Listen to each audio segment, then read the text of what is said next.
the one genius thing about the graffiti art movement was that it, it let's be clear, terrorism is one thing.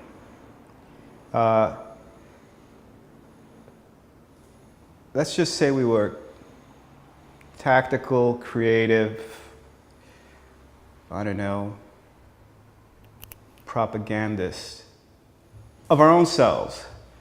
And one of the things about this form of art is that it's a great democratization of art versus, you know, the art you find in institutions and in galleries.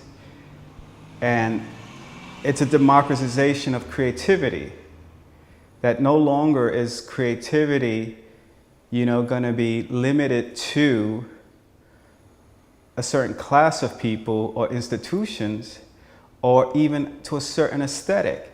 So cats are going out there and placing their names, their sculptures, their stencils, wherever they think it's appropriate.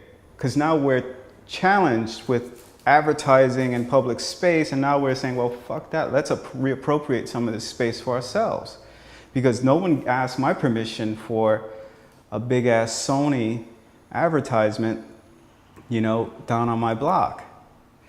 So in a lot of ways, this is the art for the new century. And this is just the beginning, just the beginning. Do you think that there are these social or governmental forces are going to try and crack down on this, or what?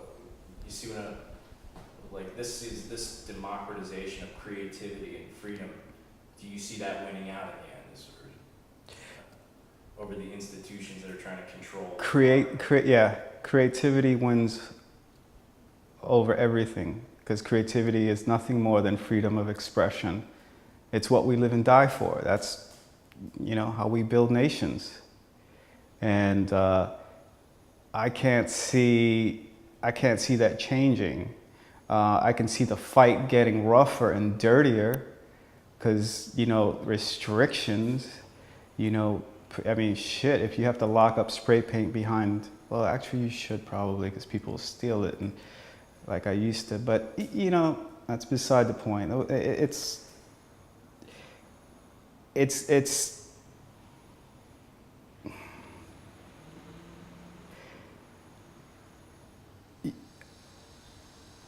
graffiti art and street art, by and large, is the art of the voiceless and people who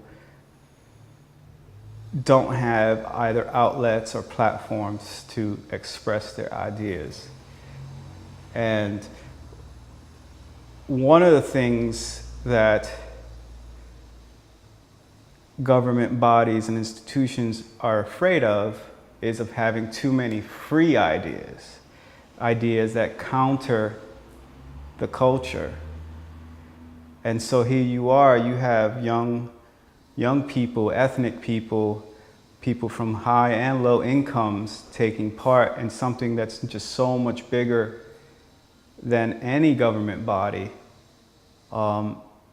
with the power to assert their propaganda, whether it's on the streets, the internet, or magazines.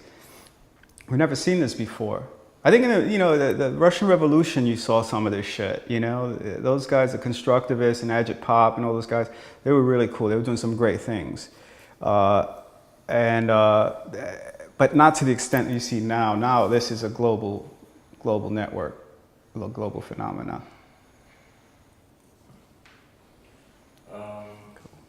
What motivates the graffiti artists that they're not getting paid for their work, but they do what they do? What creates this network? Like, what holds it together? Ego. Creative ego. Just among yourselves? Or? Yeah, among ourselves. I mean, you understand, there's also a dialogue and an exchange between what develops. Can you talk about that? Well, if somebody does something, you know, in a certain color palette, somebody will take that palette and refine it or make it their own. Somebody does a certain style, somebody will take that style and turn it into theirs. It's this constant reappropriation of ideas.